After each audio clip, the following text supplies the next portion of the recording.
El domingo pasado empezamos a recorrer por esta carta muy breve, pero muy rica, que es la carta de Pablo a Filemón.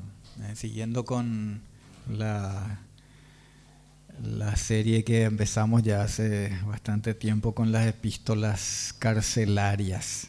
Y el domingo pasado hicimos como una presentación de la carta en su contexto, y especialmente hicimos una reflexión sobre el gran cambio que se había operado en aquel hombre llamado Onésimo, un esclavo que se escapó de su amo, que era Filemón. Y a través del testimonio de Pablo en Roma, donde había ido este esclavo fugitivo, conoció el Evangelio, escuchó el Evangelio y se convirtió a Cristo. Y fue una nueva criatura, verdaderamente una nueva criatura. Así se dice de él, que antes era inútil, pero ahora era útil. Así como nosotros también de la vanidad, o sea, de una vida sin sentido, podemos pasar a ser útiles para el reino de Dios y para los propósitos de Dios. Hoy quiero volver hasta el primer versículo de la carta, y vamos a ir viendo también por unos domingos.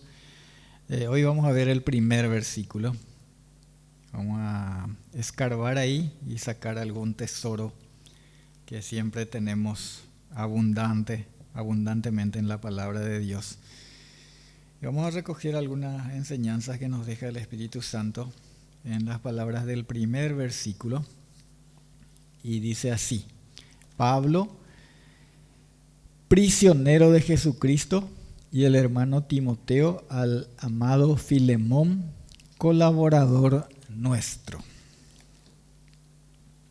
Pablo firma esta carta como se hacía entonces al comienzo, no al final como nosotros hacemos o hacíamos. Ahora ya no se escribe más carta, ¿verdad? Ahora se escriben mails, ¿sí? O se escriben mensajes cortos a través de los medios que hay abundantemente en internet. Y él suscribe no como Pablo el apóstol, sino como algo así, parece más personal. Le escribe a este colaborador suyo, Filemón, y se presenta como Pablo, prisionero de Jesucristo. Pablo estaba preso en Roma, y para cualquier crónica policial, judicial, o para cualquier observador, se diría que está preso por orden de Nerón, ¿verdad? Está preso por orden del emperador romano, está preso bajo el imperio, bajo la autoridad romana. Pero él no dice eso, él dice prisionero de Jesucristo. ¿Qué significa esto? Por un lado, hay que recordar que el mismo Jesucristo les había dicho a sus discípulos, les había avisado, les había advertido que ellos iban a ser perseguidos, iban a ser azotados, echados a la cárcel por causa de su nombre, y que esas serían también oportunidades para dar testimonio. Un ejemplo de eso vemos en Lucas capítulo 21, en el versículo 12 específicamente.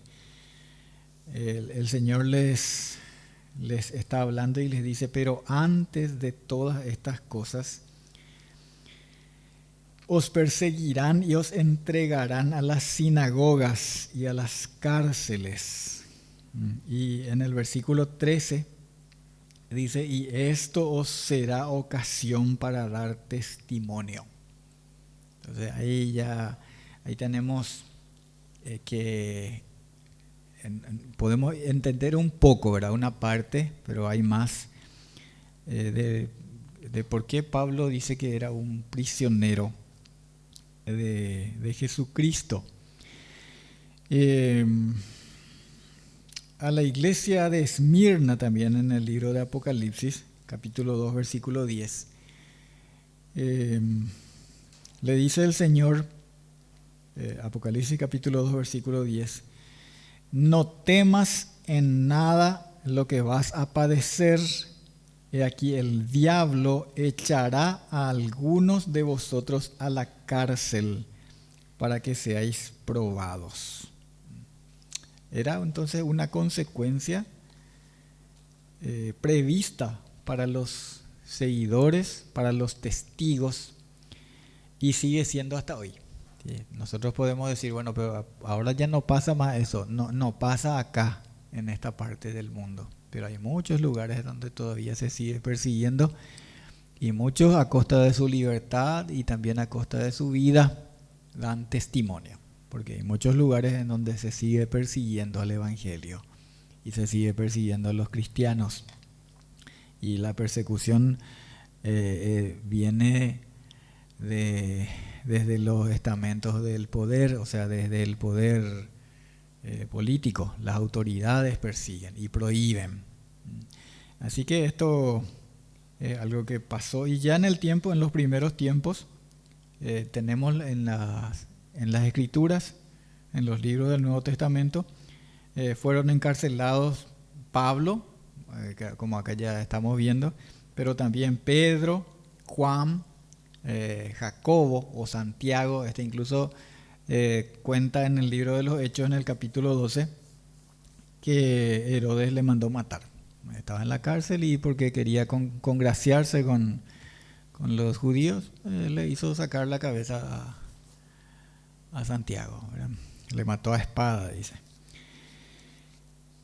Ahora bien, hay posiblemente una comprensión más profunda en esta autocalificación de Pablo, cuando él dice que es prisionero de Jesucristo. Él no solamente reconoce que es prisionero porque es testigo de Jesucristo, sino que él dice que es prisionero de Jesucristo.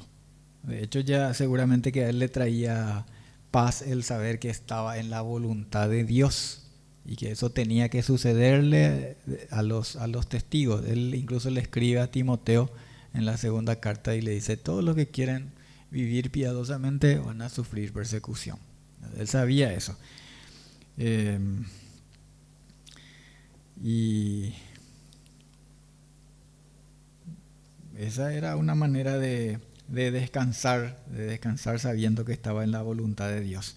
Pero Pablo siente además que es el Señor mismo el que le está llevando en sus manos paso a paso, y que era la voluntad de su Señor que él estuviera allí preso y no en libertad por las calles o visitando las iglesias. Uno diría, bueno, pero no era mejor, no era más provechoso que él siga viajando y llevando por todas partes el Evangelio. El Señor le llevó ahí, a ese lugar. Y así como él ya había dicho, esto le va a ser oportunidad para que den testimonio. ¿Sí? Hace un momento leímos eso. El Señor Jesucristo quería que su siervo Pablo le sirviera allí, en ese momento, en la prisión en Roma. Y Pablo estaba de tal manera entregado a la voluntad de Dios que él se sometía, no así como con resignación, ¿verdad? Y bueno, ¿qué vamos a hacer, verdad? Sino en paz y con gozo inclusive. Aún estando en libertad, él les decía también, porque tenía la revelación de Dios. Les invito a mirar en Hechos capítulo 21, versículo 13. Hechos de los Apóstoles capítulo 21, versículo 13.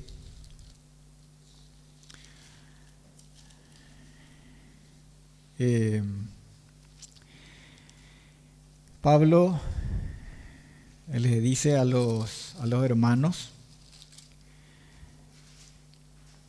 entonces Pablo respondió: ¿qué hacéis llorando y quebrantándome el corazón? Porque yo estoy dispuesto no solo a ser atado, mas aún a morir en Jerusalén por el nombre del Señor Jesús. Cuánto descanso, ¿verdad? Cuánta paz puede traer el confiar plenamente en el Señor. Vamos a retroceder un poquitito ahí en el mismo libro, en el capítulo 20, Hechos capítulo 20, versículo 22 hasta el 24. Dice que Pablo se estaba despidiendo en Mileto de los hermanos, de los ancianos de la iglesia, y dice así, Hechos 20, 22 en adelante. Ahora, he aquí ligado yo en espíritu, voy a Jerusalén sin saber lo que allá me ha de acontecer, salvo que el Espíritu Santo por todas las ciudades me da testimonio, diciendo que me esperan prisiones y tribulaciones. Pero de ninguna cosa hago caso, ni estimo preciosa mi vida para mí mismo, con tal que acabe mi carrera con gozo y el ministerio que recibí del Señor Jesús para dar testimonio del Evangelio de la gracia de Dios. Muy interesante, ¿verdad? Y muy aleccionador. El Espíritu le daba testimonio de que él le esperaban prisiones y tribulaciones, pero él dice que lo único que le importaba era terminar su carrera con gozo. Gozo en medio de la tribulación, en medio de esas circunstancias humanamente tan penosas. Pero él tenía gozo porque le estaba sirviendo al Señor. Confiar plenamente en el Señor, pase lo que pase. Siempre que esa confianza, la confianza desde luego que se nutre y se templa en las pruebas y en la fidelidad en medio de las pruebas. Una obediencia diaria, creciente, continua a la palabra de Dios. Entonces sí podemos decir, hágase en mí tu voluntad. Aunque vengan las pruebas, venga la enfermedad, tengamos que sufrir la ingratitud, desprecio, burlas. Desde luego que va a ser muy difícil esto si nosotros no estamos practicando y creciendo en la obediencia. Tenemos que estar creciendo y nutriéndonos, fortaleciéndonos en el poder de la fuerza del Señor para que cuando vengan las pruebas, entonces eso nos encuentre preparados. Y qué precioso es que esas circunstancias no constituían para él y no constituyen para nosotros tampoco excusas para abandonar, para dejar el servicio, para dejar de compartir el Evangelio, sino más bien son nuevas oportunidades, así como les decía el Señor, para dar testimonio, para dar a conocer con denuedo el Evangelio. Y como Pablo decía en Efesios capítulo 6, versículo 20, si quieren mirar, dice, por el cual soy embajador en cadenas. Estaba en cadenas, pero seguía dando testimonio, seguía representándole a su Señor, a su Rey. Ser un verdadero seguidor de Cristo siempre implicó diversos grados de padecimiento. Un poco más, un poco menos. Pablo le dijo así, le dijo eso a Timoteo, así como mencionamos. En 2 Timoteo 3:12 está eso. Dice, todos los que quieren vivir piadosamente en Cristo Jesús padecerán persecución. Y así va a ser hasta que el Señor regrese a reinar. Además de todo eso, es muy hermoso sabernos prisioneros de Cristo y no prisioneros de tantas maneras en que el pecado y el enemigo tienen presas y cautivas a las personas que no le conocen al Señor. Porque eso es lo que más hay. El mundo está lleno de personas que están cautivas, que están presas.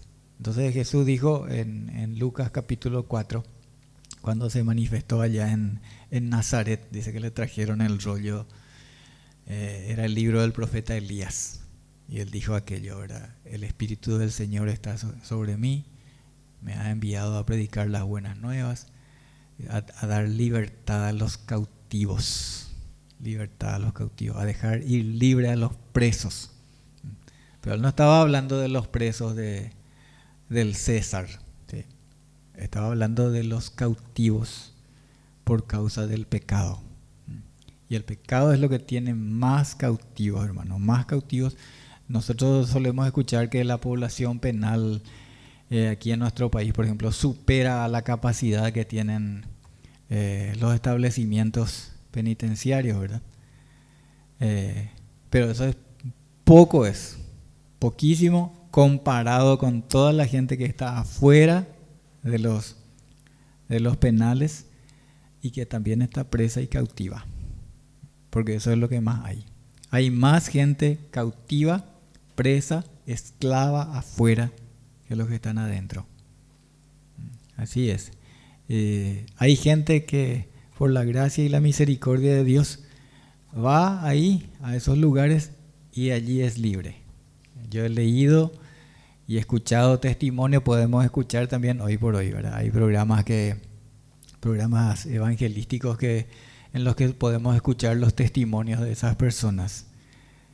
Y me acuerdo de un hombre que era un ejecutivo importante en el Banco Central, aquí en nuestro país, que cayó preso, y él da su testimonio en un libro, y él dice: aquí, en esta cárcel, yo fui libre. Hay tanta gente, así como les digo, que está presa del pecado en sus diversas formas y no puede salir de eso. Así que qué gracia inmensa es poder salir de esas cárceles de pecado, de maldad, de opresión, en sus diversas formas, ¿verdad? El odio, las enemistades, la falta de perdón, los vicios, los placeres de la vida. Todo eso, ¿cuánta gente hay que por causa del alcohol? Y no hace falta citar, ¿verdad? Hay tantas maneras que están cautivos, y en el libro de Isaías dice que el diablo nunca deja ir libre a sus presos. O sea, no es que dice, bueno, ya suficiente, ya cumpliste, andate. No, nunca les deja ir libres. El único que puede hacernos libres es el Señor. Qué bueno cuando podemos ser libertados de la esclavitud, del pecado, y venir a ser siervos de nuestro Señor voluntariamente. Podemos decir así como Pablo, libre. ¿Sí? Ahora soy libre para servir al Señor. Ahora, Señor, yo quiero ser como aquellos siervos que cuenta también en la Escritura, que eran esclavos de sus amos, pero llegaban a amar tanto a sus señores, que llegaba el tiempo en que el Señor le decía, bueno, ya cumpliste tus años de servidumbre, porque así eran, no eran siervos por toda la vida, sino que eran siervos por un tiempo hasta que cumplían el tiempo en que tenían que estar bajo ese Señor, y entonces el Señor le decía, bueno, ya está, ya cumpliste, ahora tenés que salir libre.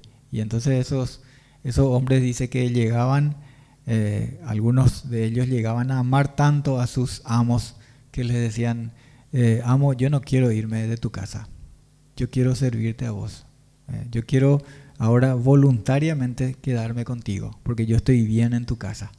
Entonces cuenta la Escritura que el amo tenía que traer una lesna, hacerle una perforación en la oreja, y esa era la marca de que él voluntariamente había decidido quedarse con él y ser su siervo para siempre.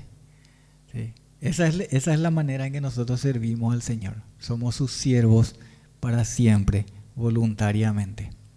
Él nos hizo libres de otra forma de esclavitud, de alguna forma de esclavitud opresiva en la que estábamos. Y ahora somos libres porque lo hemos conocido.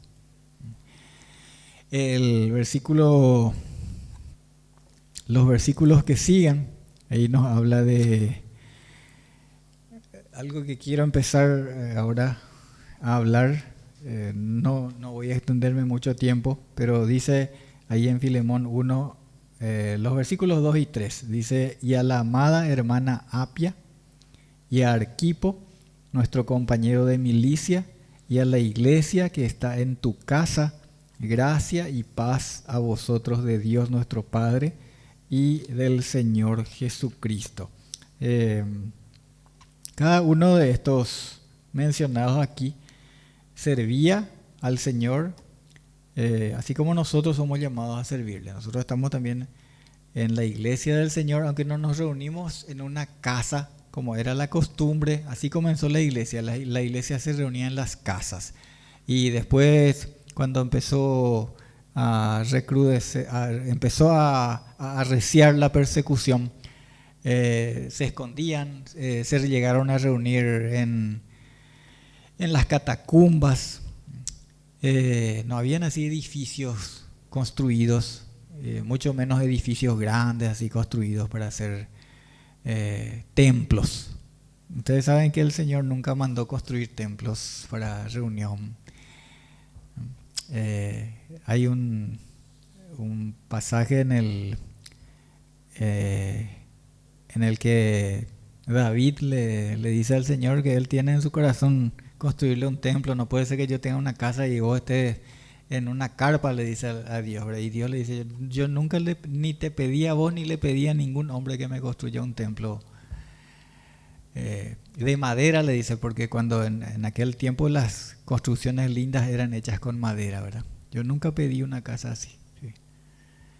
Porque no hay casa que le podamos edificar al Señor. Eso fue algo que sucedió, que estuvo en el corazón del hombre, no en el corazón de Dios.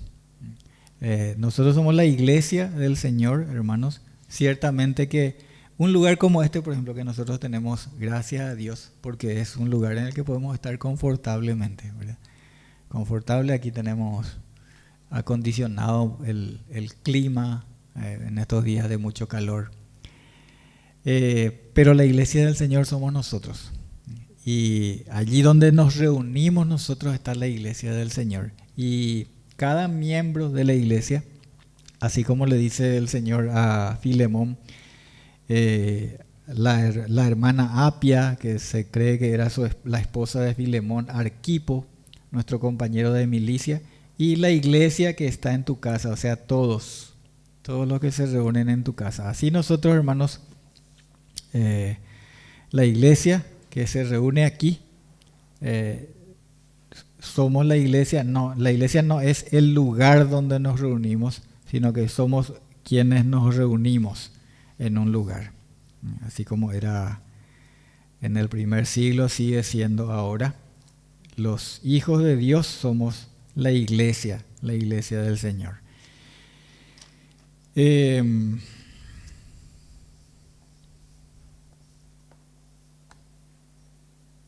Hechos capítulo 17, versículo 24, quiero leer con respecto a esto y terminar ahí.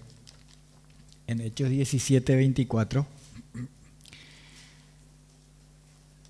dice Pablo: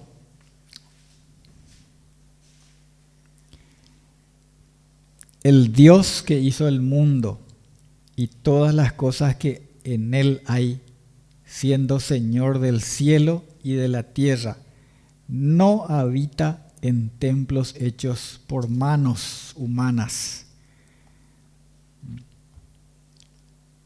Ahí está. Y por eso aquí leemos esto que Pablo le dice a Filemón: y a la iglesia que está en tu casa. La iglesia de Cristo está donde están sus hijos, los hijos de Dios, por la fe en Cristo. Sus miembros reunidos para edificarse mutuamente en santidad y para alabar juntos su nombre glorioso.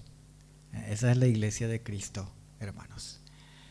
Esta casa vacía, sin que nosotros vengamos acá, es simplemente una construcción, una casa de material, ¿sí?